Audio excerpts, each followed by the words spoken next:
Sing to me of the man, Muse. The man of twists and turns, driven time and again off course, once he had plundered the hallowed heights of Troy. Many cities of men he saw and learned their minds. Many pains he suffered, heartsick on the open sea, fighting to save his life and bring his comrades home. But he could not save them from disaster, hard as he strove. The recklessness of their own ways destroyed them all, the blind fools. They devoured the cattle of the sun, and the sun god wiped from sight the day of their return. Launch out on his story, Muse, daughter of Zeus. Start from where you will. Sing for our time, too. Those are the first few lines of the epic poem I am sure you have at least heard by name, the Odyssey. This incredible tale of return was written by Homer. Homer would have composed both the Iliad and the Odyssey in the late 8th or early 7th century BC in ancient Greece. During that time, many of the tales relayed amongst folks were songs composed by bards, trained to memory, refined, and passed down through many generations.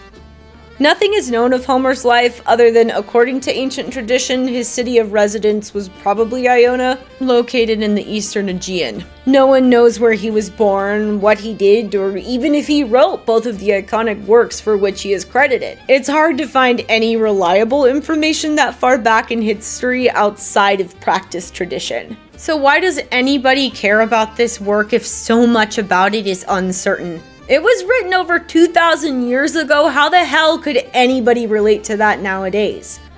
It's a story of epic proportions, of monsters, gods, visiting and returning from the underworld, heroes engraved into legend.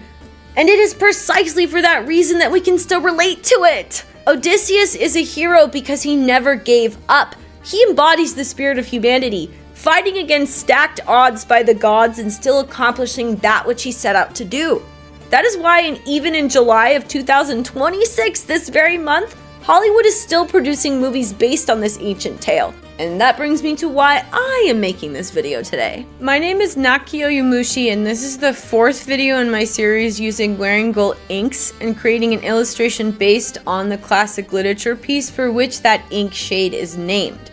However, this video is going to be slightly different than the others in the series. Wearingeul does not actually have an ink shade for either the Iliad or the Odyssey. They do have a shade for Hades, Persephone, and Hope. Hope was their April Fool's prank, coming in packaging labeled Pandora's box. According to Greek legend, Pandora was the first woman.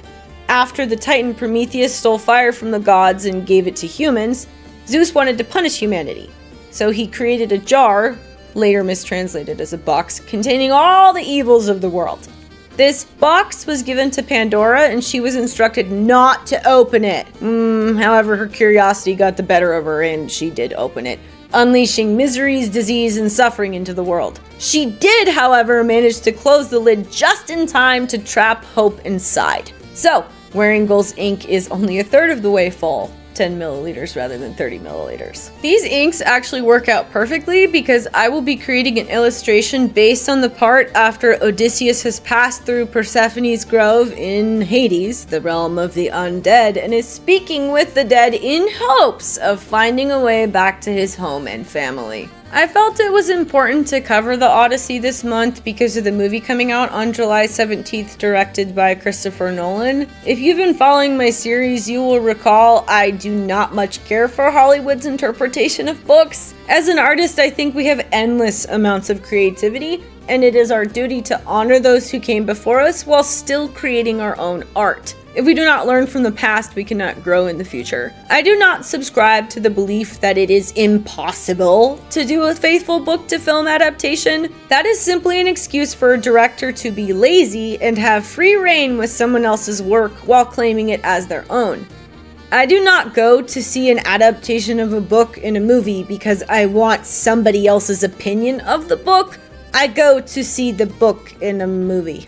It feels disrespectful and unfair to the author's original intent and work if you change it, especially if you change it a lot. There are many creative solutions to this problem, and I wish for Hollywood to embrace the challenge rather than turning art into marketing. That shows me there is so little faith in the viewer and so little faith in one's own ability as an artist. Anyway, The point of this video is to give you the background of what exactly happens in the Odyssey and help inspire you to read the book. Classic literature pieces can be difficult to understand because of the context in which they were written. For example, ancient Greek names can be hard to pronounce and hard to remember for a native English speaker, or the customs of ancient Greece are very different than that of this modern day, so it might be hard to understand certain characters' choices. I hope to give that context and make the story easier for you to understand. It is good to familiarize yourself with the Greek gods, or at least give yourself a refresher if you are already familiar. I will not be going over the Iliad in this video simply for the sake of time, but I will say the Iliad is meant to be read before the Odyssey. You are essentially starting out of order by beginning with the Odyssey. The Iliad goes over the events in the Trojan War.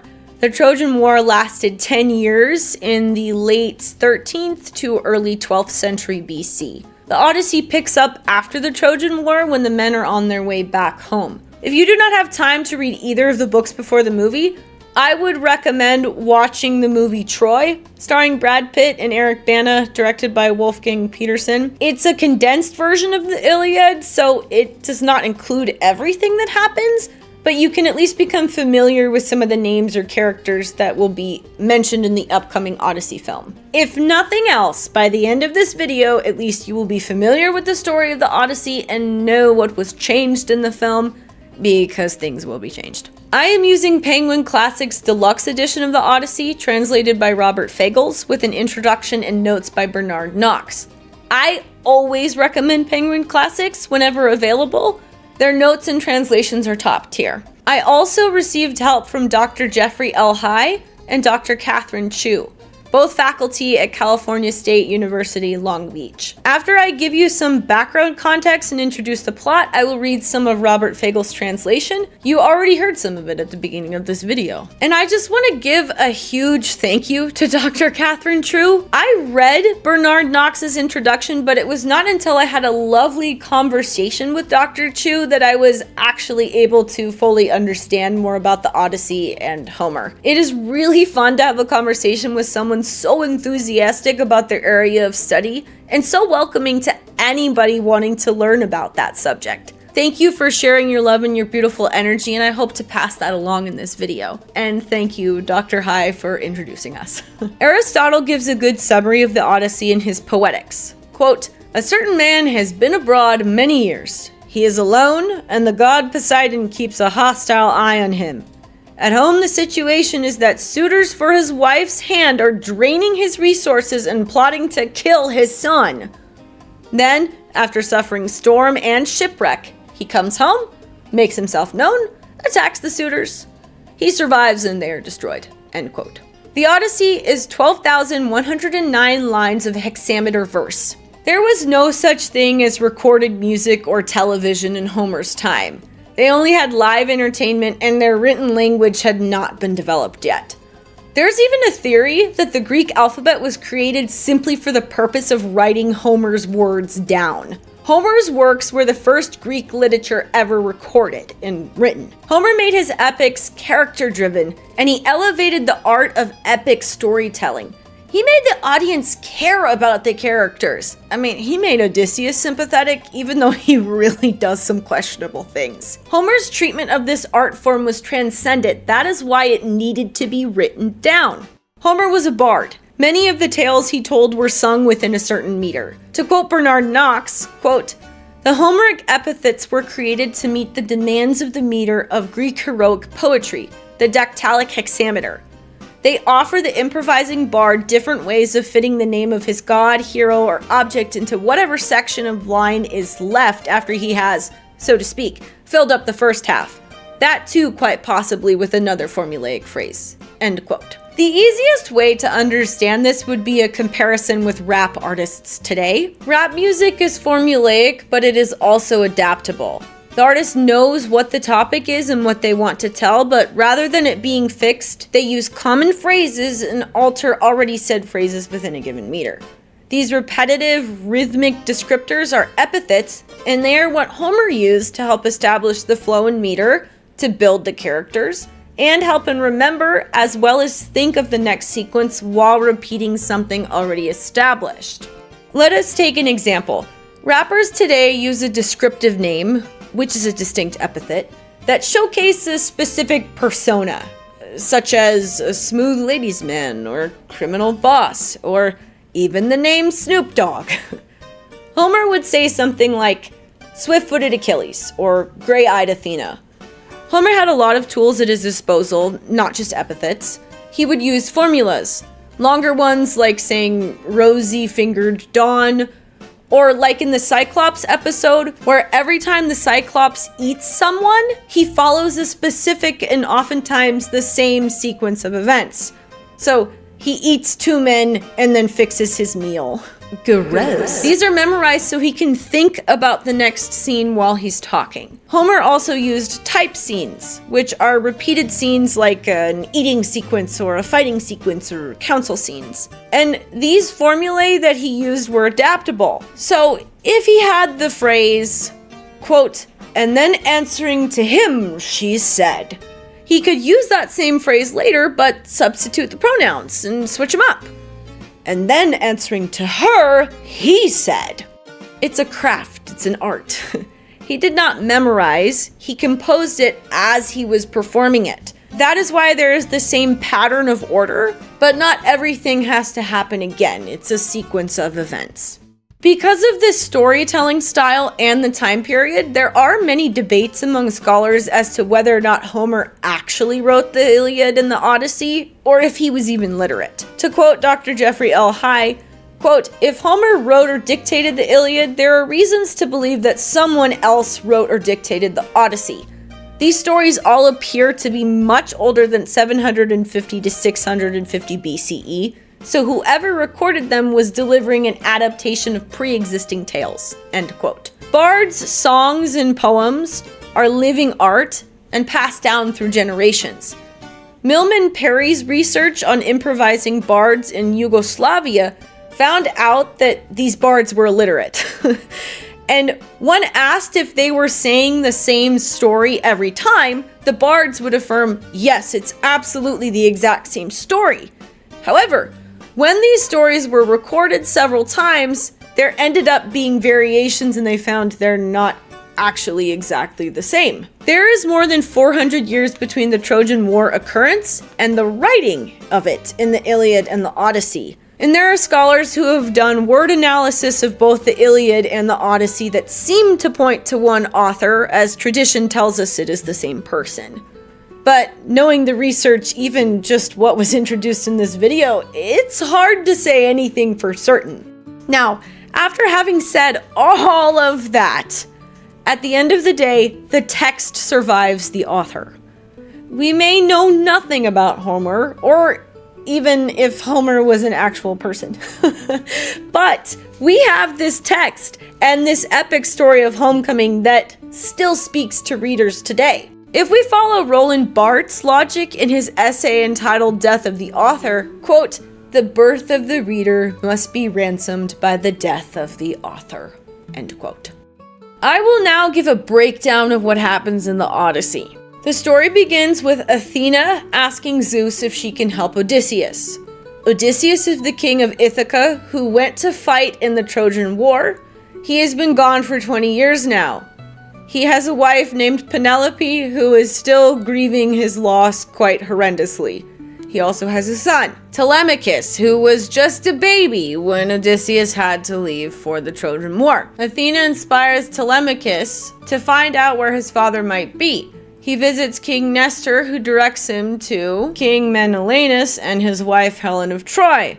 Helen is back with her husband. Her kidnapping is what began the Trojan War. King Menelaus talks about how King Agamemnon was murdered by his wife, Clytemnestra, who happens to be Helen's sister, after he returned from Troy. Menelaus then tells Telemachus that Odysseus was being held captive on an island by the sea nymph and minor goddess Calypso for 7 years. The story then switches to Odysseus' perspective. Hermes is charged with telling Calypso to let Odysseus go and do not harm him, and she agrees. Odysseus then makes it off her island in a raft and is almost swallowed by the sea if it were not for the sea goddess Ino, or Leucathia, who gave him a scarf to make him immortal that he threw back into the ocean after reaching the island of Scheria, where the Phaeacians live. Princess Naushka, my favorite character, finds him and tells him how to find the palace where she lives. Odysseus is greeted warmly by the Phaeacians, and the Phaeacians promise to help him home. Odysseus then tells them what happened after he left Troy. Odysseus and his men went from island to island, meeting foe and losing man after man. This all began with an unsuccessful raid on the Ciconians. They then met the Lotus Eaters, and then they found the island of the Cyclops, where they met a Cyclops who eats a lot of them, and then Odysseus and his remaining men blind him in return. Thanks for the yawn, Brutus. You're really adding to the narration here. So after they blind him, they make it out of there, right? But Odysseus can't just leave it at that. He bested the Cyclops, but that's not enough. He has to let the Cyclops know his name. So then the Cyclops curses Odysseus, and the Cyclops is the son of Poseidon, the god of the sea, right? So that means that Odysseus and his men are not gonna make it home. However, if Odysseus does somehow manage to make it home, it will be after a long time, and he will be a broken man. So they nearly make it home, but they get blown off track. Thanks, Poseidon, you're a real one. Then they hit a few more islands with a lot more unsavory characters, like the Laestrygonians, which are a bunch of cannibalistic giants that definitely eat some of Odysseus's men. Then they meet the witch Circe, who turns Odysseus's men into pigs. Odysseus, with the help of Hermes, is able to resist her spell and save his men, but only if he becomes her lover, and then they end up staying there for a year. Circe then lets them go, but they have to stop by the underworld to hear a prophecy. The prophecy says what Odysseus has to do in order to get home, and he also meets a bunch of heroes in the underworld, as well as his mother, who died of grief because she thought Odysseus was dead. They sail past the Sirens, navigate the narrow passage between the whirlpool Charybdis and the multi-headed monster Scylla, reach Helios's sacred cattle, and then Odysseus's men don't listen when Odysseus specifically says, "Do not eat that cattle." They eat the cattle. Helios kills them all, and then Odysseus is left alone, and that's how he washed up on Calypso's island. The Phaeacians get him home and then are punished by Poseidon for helping Odysseus. Odysseus makes it home, and Athena disguises him as a beggar man so he can go to his house and not be unalived by all of the suitors that are quite literally eating his wife and his son out of house and home. Telemachus comes home avoiding the suitors' plan to kill him. Odysseus reveals himself to Telemachus. They then hatch a plan to unalive all the suitors. They do so after Odysseus wins the archery competition for Penelope's hand. Penelope and Odysseus reunite. Then he goes to see his father, who is deep in grief, and they also reunite. The villagers are going to take revenge on Odysseus for unaliving all of the suitors! But Athena intervenes and makes it so literally no one cares anymore. Yay! Happy ending! Something I do want to say is please understand that my summary and thoughts are never a replacement for your own. This story is relevant to you today. Thanks, Brutus. The story is relevant to you today. You will not know how until you read it for yourself, though. As an example, the part where Odysseus sees his dog again after 20 years, I found relevant to me in ways that I literally would not have expected. I had a neighbor who had a dog that ended up literally matching the description given in the book when Odysseus sees his dog again after 20 years. And that particular dog that I saw that looked like that, I actually ended up having to save. Their owner had passed away like a month or two prior, and literally nobody knew because she was an old hermit who never came out of her house. When I eventually found the dog, he was literally as Argos, Odysseus's dog, is described in the book, laying in a dung heap with no strength to move. I was thankfully able to get some help for the dog, but that is how quickly an animal can go into despair without their owner. A stark reminder of the responsibility it is to care for others. And that, my friends, is something that applies to everyone no matter the time period. I also do want to point something out about Penelope. Yeah, she cries basically the whole time. And I know that that could be interpreted as a weak female archetype, but I would like to invite you to see her as someone experiencing deep and profound grief. And there's no way for her to find closure because it's not like she knows where her husband's body is. She's not even sure if her husband is alive or dead, right? So that uncertainty literally means she can't move on, and she's being hounded relentlessly by these suitors, and there are customs that she has to obey. She's a queen without her king. But at the end of the day, would it have been as good of a story if she had remarried? No. So I don't want to hear anything about Homer being sexist. My favorite part of the story is when Princess Naushka helps Odysseus. And then when Odysseus approaches the palace, I cried. Because the description of him coming up through the fog and him taking a minute to just take in the scenery. And then when he throws himself at the queen's feet, it's just so powerful. Especially because I felt like I was with Odysseus on the raft sailing away from Calypso's island. And then when he finally makes it, I felt a sense of relief as well. So, I've just given you a bunch of background context, probably all really confusing, but the good thing is you can play the video over again, and the more you listen to it, the more the knowledge will go into your brain. It also helps to actually discuss it with someone. Now, I'm going to read the section where Odysseus talks about what happened right after he and his men finished up the Trojan War and were on their way home. This is the section where it talks about the Cyclops and where the troubles really begin. How this part starts is Odysseus is in the Great Hall. They're all celebrating and the bards start singing about the Trojan War. And at this point, Odysseus hasn't revealed who he is to everyone. But once he starts hearing this amazing tale relayed by the bard, he gets so emotional and he decides to reveal himself.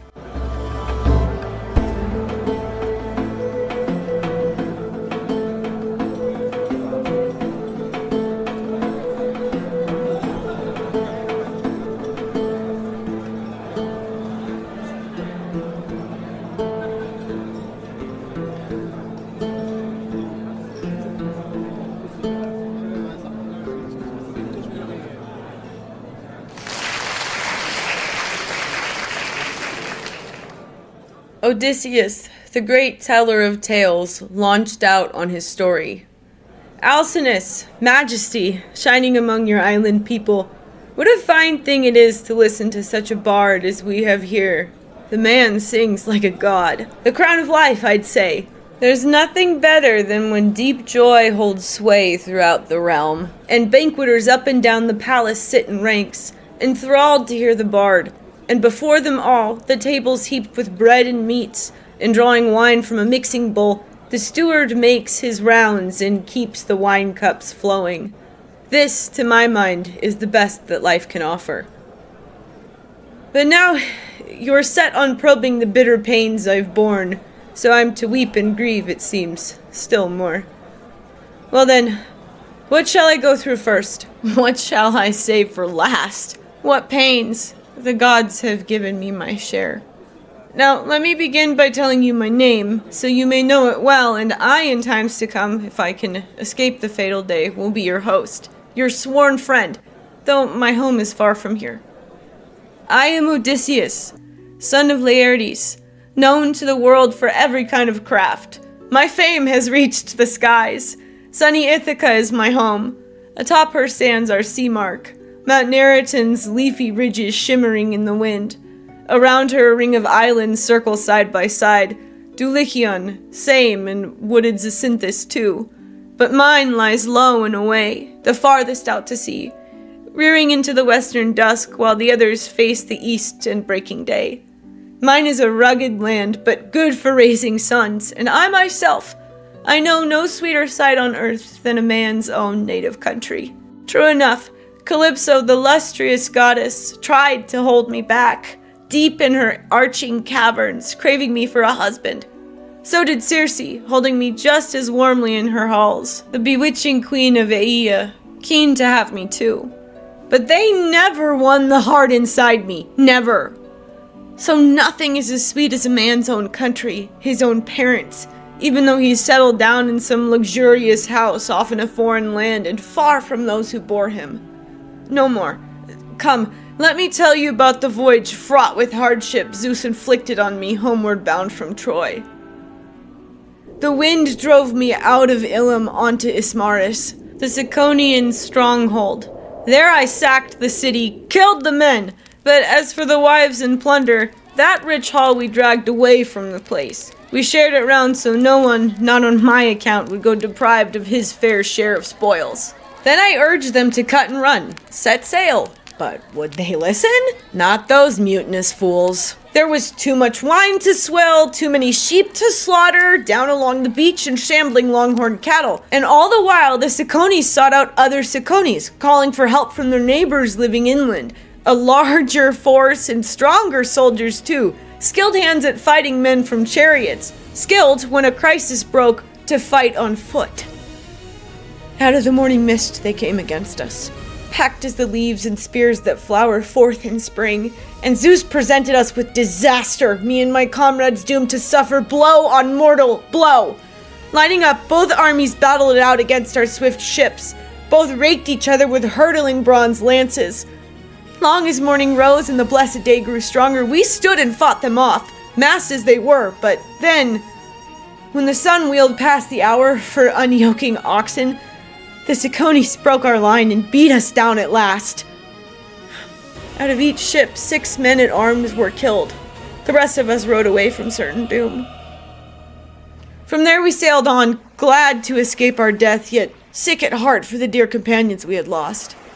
But I would not let our rolling ship set sail until the crews had raised the triple cry, saluting each poor comrade cut down by the fierce Cicones on that plain.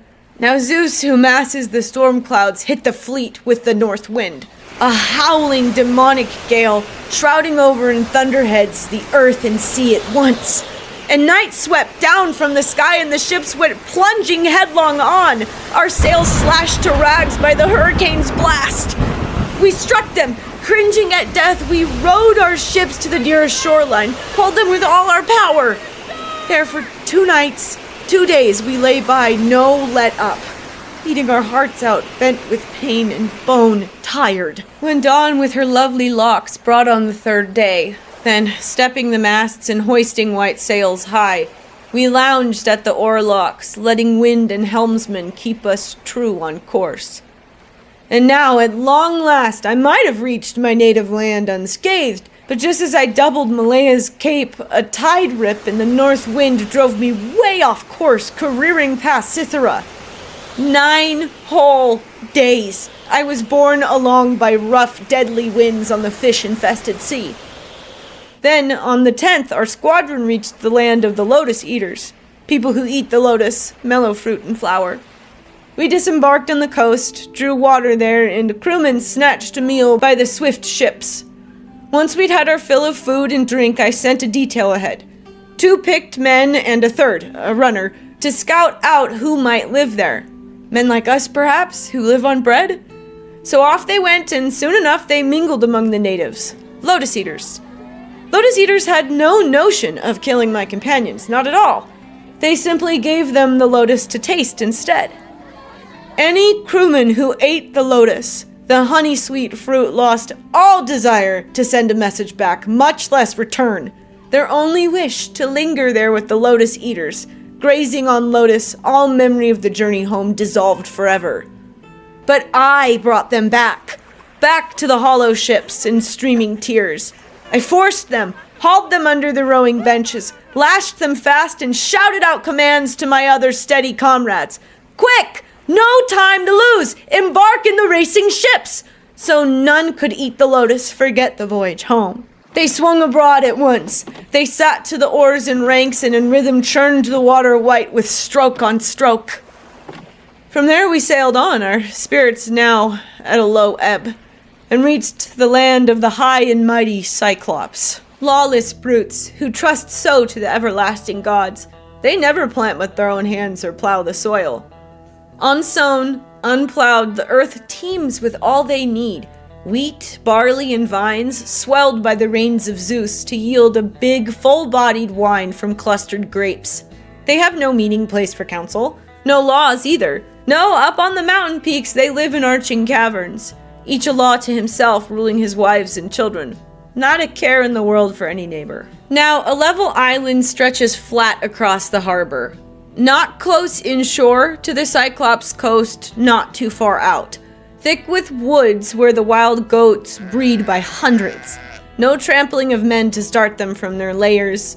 No hunters roughing it out on the woody ridges stalking quarry ever raid their haven. No flocks browse, no plowlands roll with wheat. Unplowed, unsown forever, empty of humankind. The island just feeds droves of bleeding goats. For the Cyclops have no ships with crimson prows. No shipwrights there to build them good trim craft that could sail them out to foreign ports of call as most men risk the seas to trade with other men. Such artisans would have made this island too a decent place to live in. No mean spot, it could bear you any crop you like in season. The water meadows along the low foaming shore run soft and moist, and your vines would never flag. The land's clear for plowing. Harvest on harvest, a man could reap a healthy stand of grain. The subsoil's dark and rich.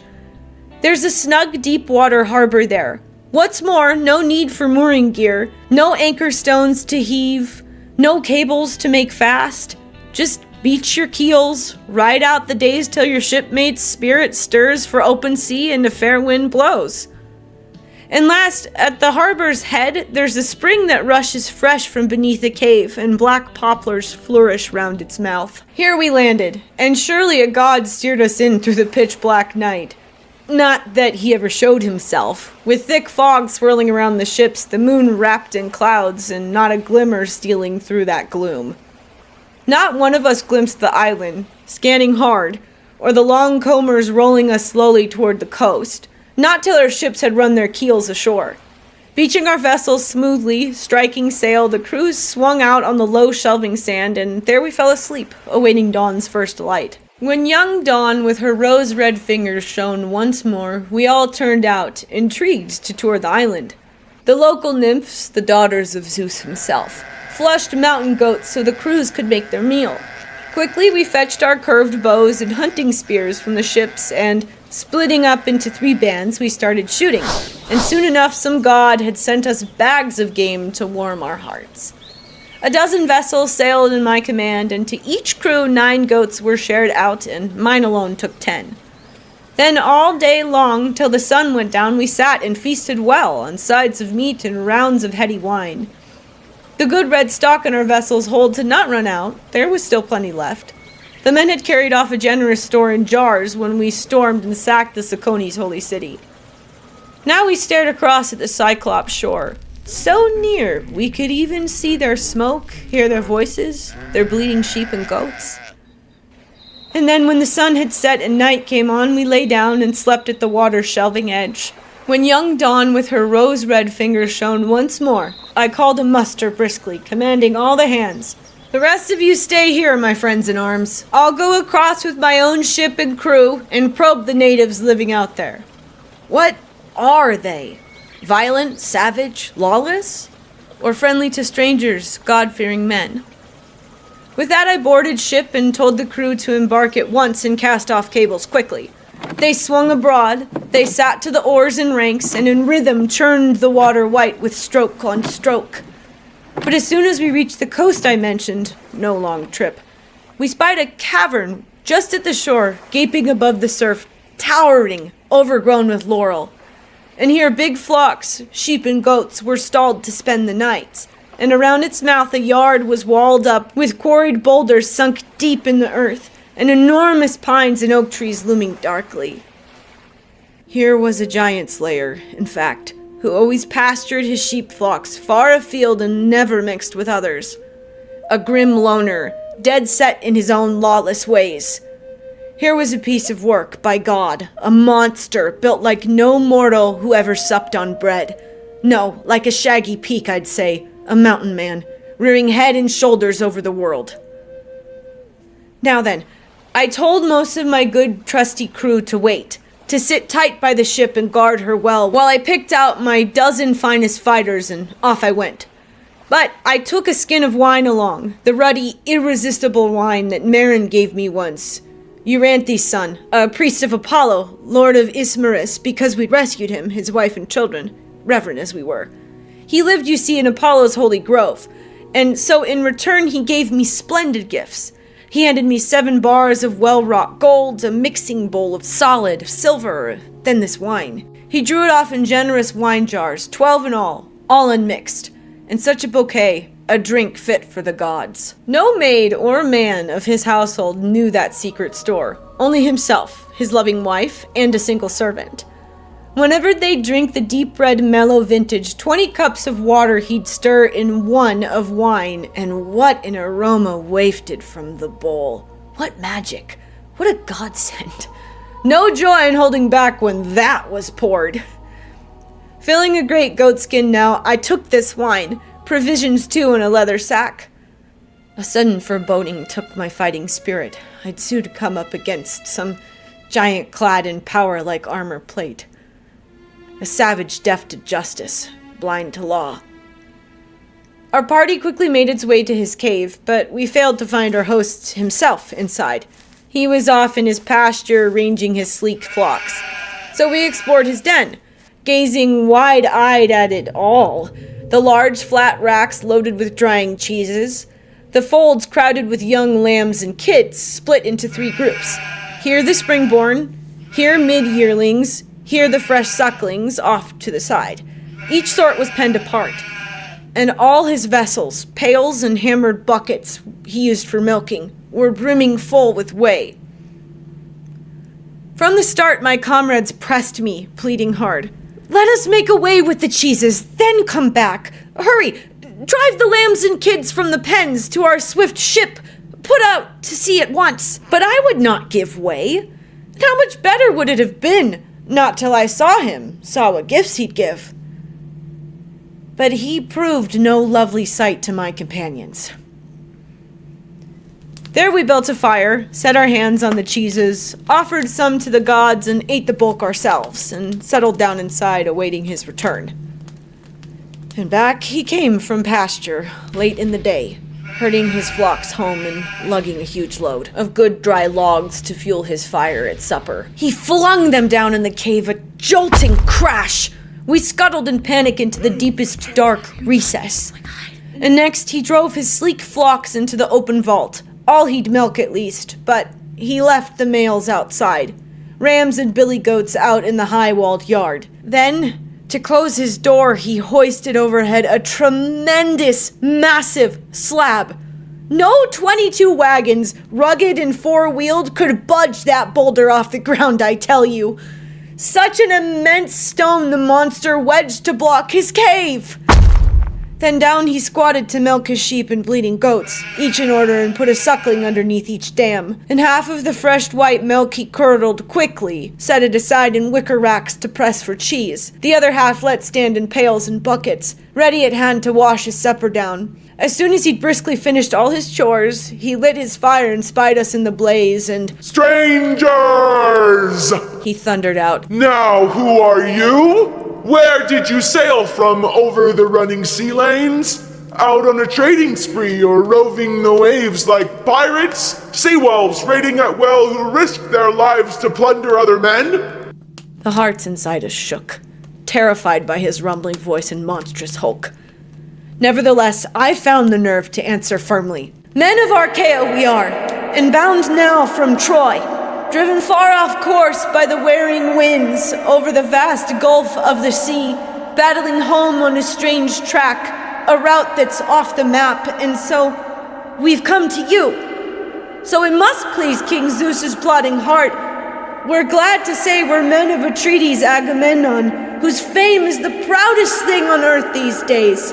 So great a city he sacked, such multitudes he killed.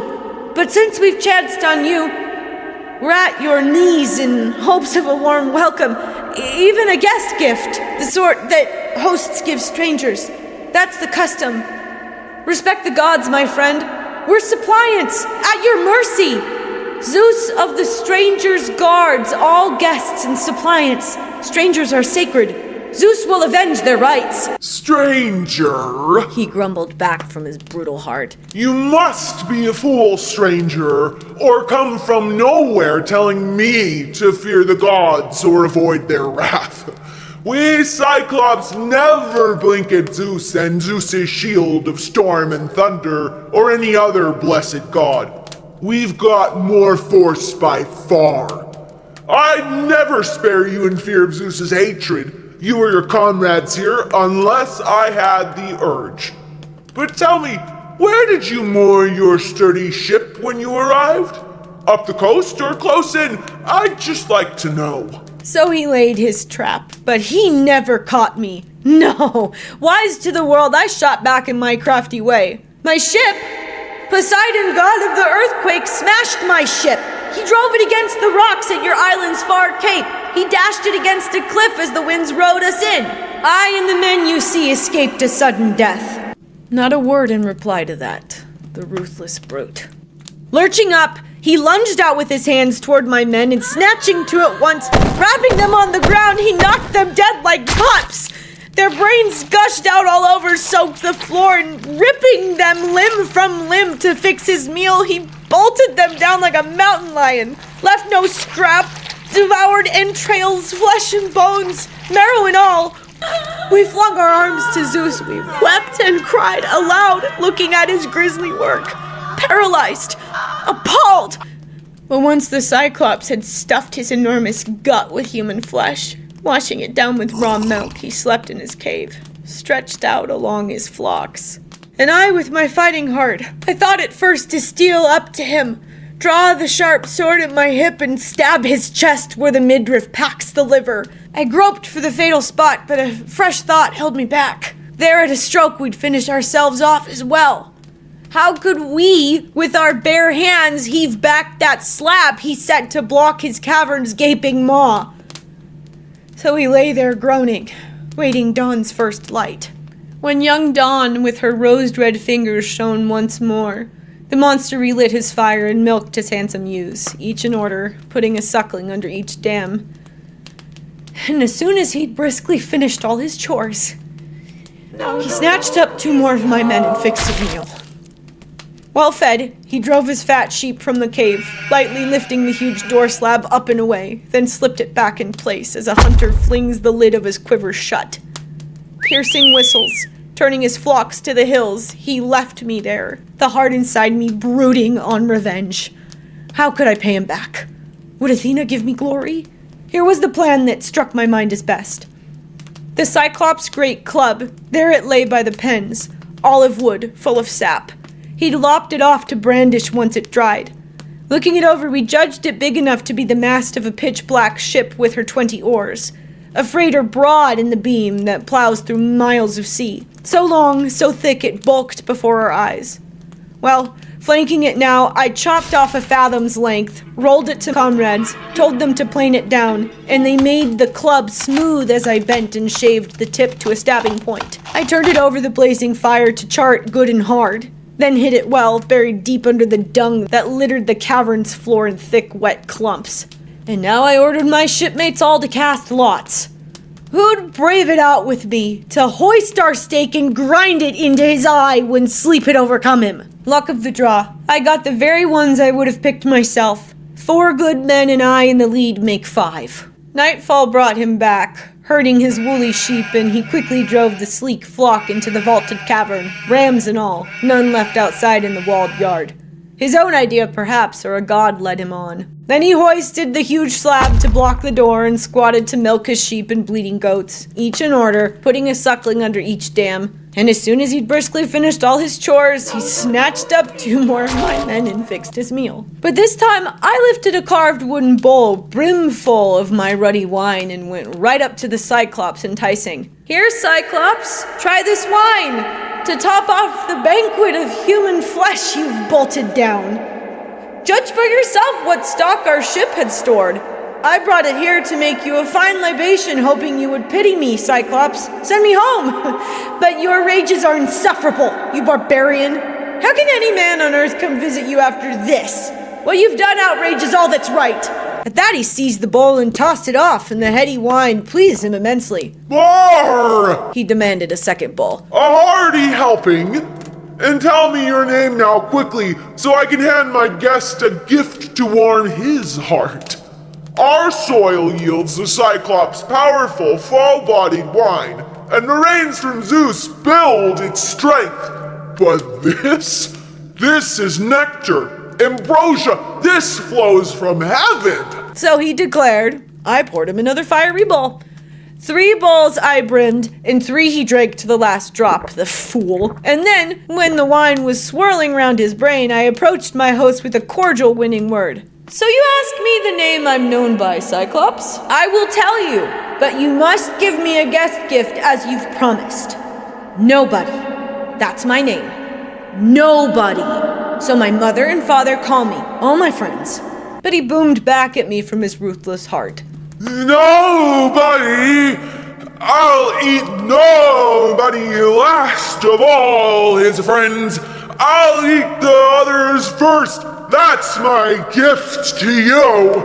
With that, he toppled over, sprawled full length, flat on his back, and lay there, his massive neck slumping to one side. And sleep that conquers all overwhelmed him now as wine came spurting, flooding from his gullet with chunks of human flesh. He vomited, blind drunk. Now at last I thrust our steak in a bed of embers to get it red hot and rallied to my comrades. Courage! No panic! No one hang back now! And green as it was, just as the olive steak was about to catch fire, the glow terrific, yes. I dragged it from the flames, my men clustering round as some god breathed enormous courage through us all. Hoisting high that olive steak with its stabbing point straight into the monster's eye, they rammed it hard. I drove my weight on it from above and bored it home as a shipwright bores his beam with the shipwright's drill that men below, whipping the strap back and forth, whirl, and the drill keeps twisting faster, never stopping. So we seized our stake with its fiery tip and bored it round and round in the giant's eye till blood came boiling up around that smoking shaft, and the hot blast singed his brow and eyelids round the core, and the broiling eyeball burst. Its crackling roots blazed and hissed. As a blacksmith plunges a glowing axe or adds in an ice-cold bath, and the metal screeches steam and its temper hardens. That's the iron's strength. So the eye of the Cyclops sizzled around that stake. He loosed a hideous roar. The rock walls echoed round, and we scuttled back in terror.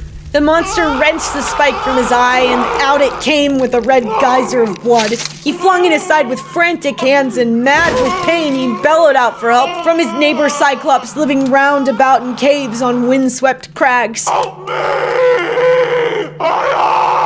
Hearing his cries, they lumbered up from every side and hulking round his cavern, asked what ailed him. What, Polyphemus? What in the world's the trouble? Roaring out in the god-sent night to rob us of our sleep? Surely no one's rustling your flocks against your will. Surely no one's trying to kill you now by fraud or force. Nobody, friends! Polyphemus bellowed back from his cave. Nobody's killing me now by fraud and not by force! If you're alone... His friends boomed back at once. And nobody's trying to overpower you now, look! It must be a plague sent here by mighty Zeus, and there's no escape from that. You'd better pray to your father, Lord Poseidon. They lumbered off, but laughter filled my heart to think how nobody's name, my great cunning stroke, had duped them one and all. But the Cyclops there, still groaning, racked with agony, groped around for the huge slab, and heaving it from the doorway, down he sat in the cave's mouth, his arms spread wide, hoping to catch a comrade stealing out with a sheep. Such a blithering fool he took me for. But I was already plotting. What was the best way out? How could I find escape from death for my crew, myself as well? My wits kept weaving cunning schemes, life at stake, monstrous death staring us in the face, till this plan struck my mind as best. That flock, those well-fed rams with their splendid thick fleece, sturdy, handsome beasts sporting their dark weight of wool. I lashed them abreast, quietly twisting the willow twigs the Cyclops slept on. Giant lawless brute. I took them, 3 by 3, Each ram in the middle bore a man, while the 2 rams either side would shield him well. So 3 beasts to bear each man. But as for myself, there was one bellwether ram, the prize of the flock, and clutching him by his back, tucked up under his shaggy belly, there I hung, face upward, both hands locked in his marvelous deep fleece, clinging for dear life, my spirit steeled, enduring. So we held on, desperate, waiting dawn's first light. As soon as young dawn with her rose-red fingers shone once more, the rams went rumbling out of the cave toward pasture. The ewes kept bleating round the pens, unmilked, their udders about to burst. Their master now, heaving in torment, felt the back of each animal halting before him here. But the idiot never sensed my men were trussed up under their thick, fleecy ribs. And last of them all came my great ram now, striding out, weighted down with his dense wool in my deep plots. Stroking him gently, powerful Polyphemus murmured, Dear old ram, why last of the flock to quit the cave? In the good old days, you never lagged behind the rest. You, with your long marching strides, first by far of the flock to graze the fresh young grasses, first by far to reach the rippling streams, first to turn back home, keen for your fold when night comes on. But now you're last of all. And why? Sick at heart for your master's eye, that coward gouged out with his wicked crew, only after he'd stunned my wits with wine that nobody, who's not escaped his death, I swear, not yet. Oh, if only you thought like me, had words like me to tell me where that scoundrel is cringing from my rage. I'd smash him against the ground, I'd spill his brains, flooding across my cave, and that would ease my heart of the pains are good for nothing. Nobody made me suffer. And with that threat, he let my ram go free outside. But as soon as we got 1 foot past cave and courtyard, first I loosed myself from the ram, then loosed my men, then quickly, glancing back again and again, we drove our flock, good plump beasts with their long shanks, straight to the ship. And a welcome sight we were to loyal comrades, we who'd escaped our deaths. But for all the rest they broke down and wailed. I cut it short. I stopped each shipmate's cries, my head tossing, brows frowning, silent signals to hurry, tumble our fleecy herd on board, launch out on the open sea. They swung abroad, they sat to the oars in ranks, and in rhythm churned the water white with stroke on stroke. But once offshore, as far as a man's shout can carry, I called back to the Cyclops, stinging taunts. So Cyclops, no weak coward it was whose crew you bent to devour there in your vaulted cave. You with your brute force, your filthy crimes came down on your own head, you shameless cannibal, daring to eat your guests in your own house? So Zeus and the other gods have paid you back. That made the rage of the monster boil over. Ripping off the peak of a towering crag, he heaved it so hard the boulder landed just in front of our dark prow, and a huge swell reared up as the rock went plunging under, a tidal wave from the open sea. The sudden backwash drove us landward again, forcing us close inshore. But grabbing a long pole, I thrust us off and away, tossing my head for dear life, signaling crews to put their backs in the oars, escape grim death. They threw themselves in the labor, rowed on fast, but once we plowed the breakers twice as far, again I began to taunt the Cyclops. Men around me trying to check me, calm me left and right. So headstrong, why? Why rile the beast again? That rock he flung in the sea just now, hurling our ship to shore once more, we thought we'd die on the spot. If he caught a sound from one of us, just a moan, he would have crushed our heads and ship timbers with one heave of another flashing jagged rock. Good God, the brute can throw! So they begged, but they could not bring my fighting spirit round. I called back with another burst of anger. Cyclops, if any man on the face of the earth should ask you who blinded you, shamed you so, say Odysseus, raider of cities. He gouged out your eye. Larity's son who makes his home in Ithaca. So I vaunted and he groaned back in answer. Oh, no, that prophecy years ago, it all comes home to me with a vengeance now. We once had a prophet here, a great tall man, Telemus, Eurymus' son, a master at reading signs, who grew old in his trade among his fellow Cyclops. All this, he warned me, would come to pass someday, that I'd be blinded here at the hands of one Odysseus. But I always looked for a handsome giant man to cross my path, some fighter clad in power like armor plate. But now, look what a dwarf, a spineless good-for-nothing, stuns me with wine, then gouges out my eye? Come here, Odysseus. Let me give you a guest gift and urge Poseidon, the earthquake god, to speed you home. I am his son, and he claims to be my father true, and he himself will heal me if he pleases. No other blessed god, no man can do the work. Heal you? Here was my parting shot. Would to God I could strip you of life and breath and ship you down to the house of death as surely as no one will ever heal your eye, not even your earthquake god himself. But at that he bellowed out to Lord Poseidon, thrusting his arms to the starry skies, and prayed, Hear me, Poseidon, god of the sea blue mane who rocks the earth. If I really am your son and you claim to be my father, come! Grant that Odysseus, raider of cities, Laertes' son who makes his home in Ithaca, never reaches home! Or if he's fated to see his people once again and reach his well-built house in his own native country, let him come home late and come a broken man, all shipmates lost, alone in a stranger's ship, and let him find a world of pain at home. So he prayed, and the god of the sea blue mane, Poseidon, heard his prayer.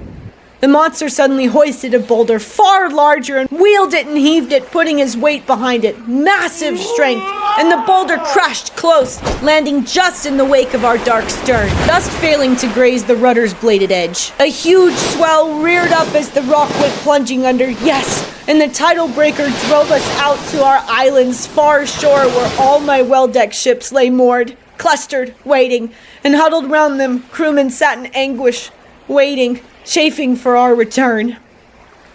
We beached our vessel hard ashore in the sand. We swung out in the frothing surf ourselves, and herding Cyclops' sheep from our deep holds, we shared them round so no one, not on my account, would go deprived of his fair share of spoils.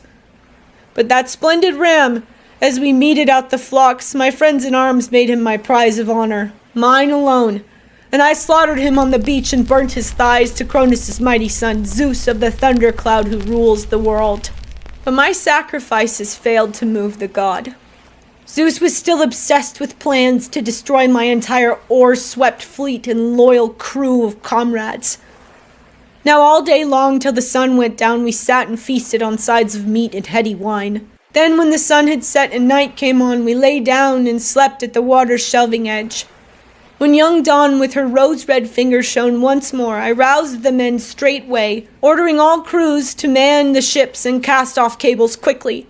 They swung abroad at once, they sat to the oars in ranks, and in rhythm churned the water white with stroke on stroke.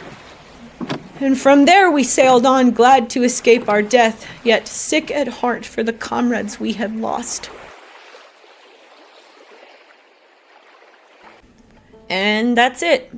What'd you think? I'll be honest, I had a lot of fun recording this, but I feel like these are getting more and more fun for me the more I do. I already think of the difference between my Wuthering Heights video and even this video, and it's nice to already see progress. How do I feel about the illustration? I feel okay. I don't think it's necessarily my best, but I wanted to kind of challenge myself with this illustration, and I wanted to write the full prophecy in it, and I think it looks okay. Could I have drawn all of the legions of the dead? Absolutely. But again, I wanted to try something different, wanted to try a challenge, and we'll see how I implement that in the future. Let me know what you think down in the comments, and just as a reminder, if you want bonus content and you want an actual print of this illustration and some stickers, I have a print club that you can sign up for on my Patreon. $10 a month gives you the print and a sticker and then a handwritten letter. $15 a month gives you 2 prints, 2 or more stickers, and same handwritten letter. I hope this inspires you to actually read the book. As you can see, it's quite epic.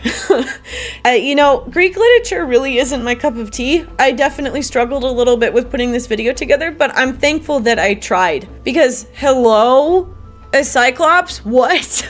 Anyway, I'm not gonna give you a hint for next month's video because I'm trying to emulate the silent stoic type, like, I don't know, Mr. Darcy. Anyway, I love you so much. I hope this inspired you to read it, and I hope you know how special, smart, and awesome you are, and I'll see you in the next one.